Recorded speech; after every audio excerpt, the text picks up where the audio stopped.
9-шы жалпы білім беретін мектептің бастауыш сынып мұғалімімін. Атым Алма Нағызбайқызы.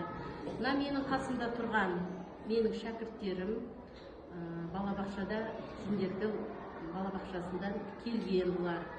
Енді бұл балалар туралы айтатын болсам, өте жақсы балалардың ынтасы да, оқу еркіндері бұлар.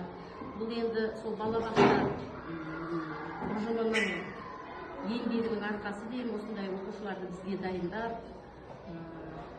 оқуға, жазуға үйретіп жіберген. Рахмет сол ұжымға. Бұдан да қарай осындай кішкентай шәкірттерді бізге тәрбиелеп бере берсін. Алғысымыз шексіз, еңбектері жемісті болсын. Осындай келер ұрпағымыз білімді, болашақтары кемел болсын.